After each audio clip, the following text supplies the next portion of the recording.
ان سے کہہ دو کہ خدا کی ہدایت یعنی دین اسلام ہی ہدایت ہے۔ القرآن والحکیم۔ شروع اللہ کے نام سے جو بڑا مہربان نہایت رحم والا ہے۔ وہ خدا جس کے ہاتھ میں بادشاہی ہے، بڑی برکت والا ہے، اور وہ ہر چیز پر قادر ہے۔ اسی نے موت اور زندگی کو پیدا کیا تاکہ تمہاری آزمائش کرے کہ تم میں کون اچھے کام کرتا ہے، اور وہ زبردست اور بخشنے والا ہے۔ اس نے 7 آسمان اوپر تلے بنائے۔ اے دیکھنے والے، کیا تو خدائے رحمان کی آفرینش میں کچھ نقص دیکھتا ہے؟ ذرا آنکھ اٹھا کر دیکھ، بھلا تجھ کو آسمان میں کوئی شگاف نظر آتا ہے؟ پھر دوبارہ سہبارہ نظر کر تو نظر ہر بار تیرے پاس ناکام اور تھک کر لوٹ آئے گی۔ اور ہم نے قریب کے آسمان کو تاروں کے چراغوں سے زینت دی، اور ان کو شیطان کے مارنے کا آلہ بنایا، اور ان کے لیے دہکتی آگ کا عذاب تیار کر رکھا ہے۔ اور جن لوگوں نے اپنے پروردگار سے انکار کیا، ان کے لیے جہنم کا عذاب ہے، اور وہ برا ٹھکانہ ہے۔ جب وہ اس میں ڈالے جائیں گے تو اس کا چیخنا چلانا سنیں گے، اور وہ جوش مار رہی ہوگی، گویا مارے جوش کے پھٹ پڑے گی۔ جب اس میں ان کی کوئی جماعت ڈالی جائے گی تو دوزخ کے داروغہ ان سے پوچھیں گے، تمہارے پاس کوئی ہدایت کرنے والا نہیں آیا تھا؟ وہ کہیں گے، کیوں نہیں، ضرور ہدایت کرنے والا آیا تھا، لیکن ہم نے اس کو جھٹلا دیا اور کہا کہ خدا نے تو کوئی چیز نازل ہی نہیں کی، تم تو بڑی غلطی میں پڑے ہوئے ہو۔ اور کہیں گے، اگر ہم سنتے یا سمجھتے ہوتے تو دوزخیوں میں نہ ہوتے۔ پس وہ اپنے گناہوں کا اقرار کر لیں گے، سو دوزخیوں کے لیے رحمت خدا سے دوری ہے۔ اور جو لوگ بن دیکھے اپنے پروردگار سے ڈرتے ہیں، ان کے لیے بخشش اور اجر عظیم ہے۔ اور تم لوگ بات پوشیدہ کہو یا ظاہر، وہ دل کے بھیدوں تک سے واقف ہے۔ بھلا جس نے پیدا کیا وہ بے خبر ہے؟ وہ تو پوشیدہ باتوں کا جاننے والا اور ہر چیز سے آگاہ ہے۔ وہی تو ہے جس نے تمہارے لیے زمین کو نرم کیا، تو اس کی راہوں میں چلو پھرو، اور خدا کا دیا ہوا رزق کھاؤ، اور تم کو اسی کے پاس قبروں سے نکل کر جانا ہے۔ کیا تم اس سے جو آسمان میں ہے بے خوف ہو کہ تم کو زمین میں دھسا دے اور وہ اس وقت حرکت کرنے لگے؟ کیا تم اس سے جو آسمان میں ہے نڈر ہو کہ تم پر کنکر بھری ہوا چھوڑ دے؟ سو تم ان قریب جان لوگے کہ میرا ڈرانا کیسا ہے۔ اور جو لوگ ان سے پہلے تھے انہوں نے بھی جھٹلایا تھا، سو دیکھ لو کہ میرا کیسا عذاب ہوا۔ کیا انہوں نے اپنے سروں پر اڑتے جانوروں کو نہیں دیکھا جو پروں کو پھیلائے رہتے ہیں اور ان کو سکیڑ بھی لیتے ہیں؟ خدا کے سوا انہیں کوئی تھام نہیں سکتا، بے شک وہ ہر چیز کو دیکھ رہا ہے۔ بھلا ایسا کون ہے جو تمہاری فوج ہو کر خدا کے سوا تمہاری مدد کر سکے؟ کافر تو دھوکے میں ہیں۔ بھلا اگر وہ اپنا رزق بند کر لے تو کون ہے جو تم کو رزق دے؟ لیکن یہ سرکشی اور نفرت میں پھنسے ہوئے ہیں۔ بھلا جو شخص چلتا ہوا منہ کے بل گر پڑتا ہے وہ سیدھے رستے پر ہے، یا وہ جو سیدھے رستے پر برابر چل رہا ہو؟ کہو، وہ خدا ہی تو ہے جس نے تم کو پیدا کیا اور تمہارے کان اور آنکھیں اور دل بنائے، مگر تم کم احسان مانتے ہو۔ کہہ دو کہ وہی ہے جس نے تم کو زمین میں پھیلایا اور اسی کے روبرو تم جمع کیے جاؤ گے۔ اور کافر کہتے ہیں کہ اگر تم سچے ہو تو یہ وعید کب پوری ہوگی؟ کہہ دو کہ اس کا علم خدا ہی کو ہے، اور میں تو کھول کھول کر ڈر سنا دینے والا ہوں۔ سو جب وہ دیکھ لیں گے کہ وہ وعدہ قریب آ گیا تو کافروں کے منہ برے ہو جائیں گے، اور ان سے کہا جائے گا کہ یہ وہی ہے جس کے تم خواستگار تھے۔ کہو کہ بھلا دیکھو تو، اگر خدا مجھ کو اور میرے ساتھیوں کو ہلاک کر دے یا ہم پر مہربانی کرے تو کون ہے جو کافروں کو دکھ دینے والے عذاب سے پناہ دے؟ کہہ دو کہ وہ جو خدائے رحمان ہے، ہم اسی پر ایمان لائے اور اسی پر بھروسہ رکھتے ہیں۔ تم کو جلد معلوم ہو جائے گا کہ صریح گمراہی میں کون پڑ رہا تھا۔ کہو کہ بھلا دیکھو تو، اگر تمہارا پانی جو تم پیتے ہو اور برتتے ہو خشک ہو جائے تو خدا کے سوا کون ہے جو تمہارے لیے شیریں پانی کا چشمہ بہا لائے؟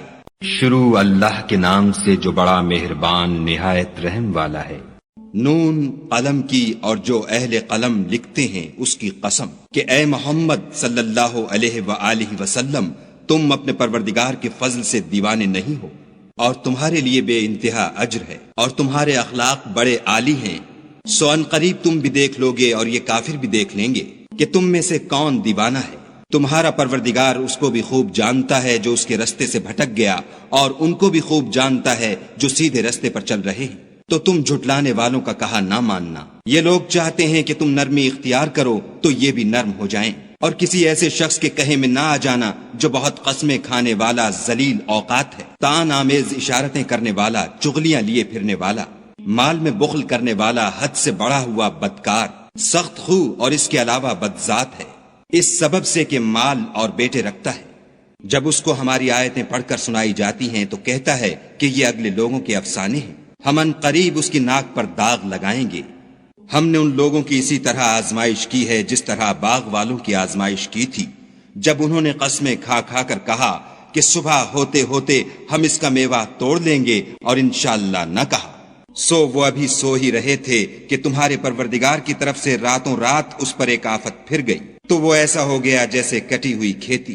جب صبح ہوئی تو وہ لوگ ایک دوسرے کو پکارنے لگے کہ اگر تم کو کاٹنا ہے تو اپنی کھیتی پر سویرے ہی جا پہنچو۔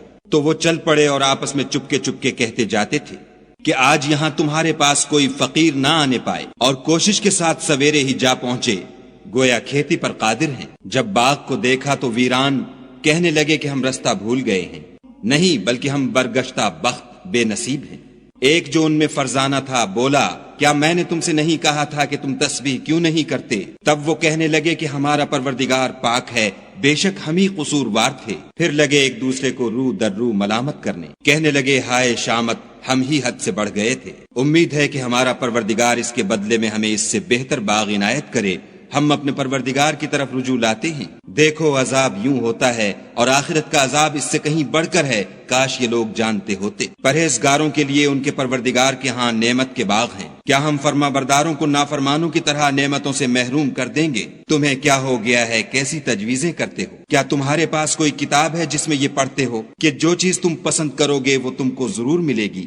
یا تم نے ہم سے قسمیں لے رکھی ہیں جو قیامت کے دن تک چلی جائیں گی کہ جس شے کا تم حکم کرو گے وہ تمہارے لیے حاضر ہوگی؟ ان سے پوچھو کہ ان میں سے اس کا کون ذمہ لیتا ہے؟ کیا اس قول میں ان کے اور بھی شریک ہیں؟ اگر یہ سچے ہیں تو اپنے شریکوں کو لا سامنے کریں۔ جس دن پنڈلی سے کپڑا اٹھا دیا جائے گا اور کفار سجدے کے لیے بلائے جائیں گے تو وہ سجدہ نہ کر سکیں گے، ان کی آنکھیں جھکی ہوئی ہوں گی اور ان پر ذلت چھا رہی ہوگی، حالانکہ پہلے اس وقت سجدے کے لیے بلائے جاتے تھے جبکہ صحیح و سالم تھے۔ تو مجھ کو اس کلام کے جھٹلانے والوں سے سمجھ لینے دو، ہم ان کو آہستہ آہستہ ایسے طریق سے پکڑیں گے کہ ان کو خبر بھی نہ ہوگی، اور میں ان کو مہلت دیے جاتا ہوں، میری تدبیر قوی ہے۔ کیا تم ان سے کچھ اجر مانگتے ہو کہ ان پر تاوان کا بوجھ پڑ رہا ہے، یا ان کے پاس غیب کی خبر ہے کہ اسے لکھے جاتے ہیں؟ تو اپنے پروردگار کے حکم کے انتظار میں صبر کیے رہو، اور مچھلی کا لقمہ ہونے والے یونس کی طرح نہ ہونا کہ انہوں نے خدا کو پکارا اور وہ غم و غصے میں بھرے ہوئے تھے۔ اگر تمہارے پروردگار کی مہربانی ان کی یاوری نہ کرتی تو وہ چٹیل میدان میں ڈال دیے جاتے اور ان کا حال ابتر ہو جاتا۔ پھر پروردگار نے ان کو برگزیدہ کر کے نیکوکاروں میں کر لیا۔ اور کافر جب یہ نصیحت کی کتاب سنتے ہیں تو یوں لگتے ہیں کہ تم کو اپنی نگاہوں سے پھسلا دیں گے، اور کہتے ہیں کہ یہ تو دیوانہ ہے۔ اور لوگو، یہ قرآن اہل عالم کے لیے نصیحت ہے۔ أعوذ بالله من الشيطان الرجيم بسم الله الرحمن الرحيم تبارك الذي بيده الملك وهو على كل شيء قدير الذي خلق الموت والحياة ليبلوكم أيكم أحسن عملا وهو العزيز الغفور الذي خلق 7 سماوات طباقا ما ترى في خلق الرحمن من تفاوت فارجع البصر هل ترى من فطور ثم ارجع البصر كرتين ينقلب إليك البصر خاسئا وهو حسير ولقد زينا السماء الدنيا بمصابيح وجعلناها رجوما للشياطين وأعتدنا لهم عذاب السعير وللذين كفروا بربهم عذاب جهنم وبئس المصير إذا ألقوا فيها سمعوا لها شهيقا وهي تفور تكاد تميز من الغيظ كلما ألقي فيها فوج سألهم خزنتها ألم يأتكم نذير قالوا بلى قد جاءنا نذير فكذبنا وقلنا ما نزل الله من شيء إن أنتم إلا في ضلال كبير وقالوا لو كنا نسمع أو نعقل ما كنا في أصحاب السعير فاعترفوا بذنبهم فسحقا لأصحاب السعير إن الذين يخشون ربهم بالغيب لهم مغفرة وأجر كبير وأسروا قولكم أو اجهروا به إنه عليم بذات الصدور ألا يعلم من خلق وهو اللطيف الخبير هو الذي جعل لكم الأرض ذلولا فامشوا في مناكبها وكلوا من رزقه وإليه النشور أأمنتم من في السماء أن يخسف بكم الأرض فإذا هي تمور أم أمنتم من في السماء أن يرسل عليكم حاصبا فستعلمون كيف نذير ولقد كذب الذين من قبلهم فكيف كان نكير أولم يروا إلى الطير فوقهم صافات ويقبض ما يمسكهن إلا الرحمن إنه بكل شيء بصير أمن هذا الذي هو جند لكم ينصركم من دون الرحمن إن الكافرون إلا في غرور أمن هذا الذي يرزقكم إن أمسك رزقه بل لجوا في عتو ونفور أفمن يمشي مكبا على وجهه أهدى أمن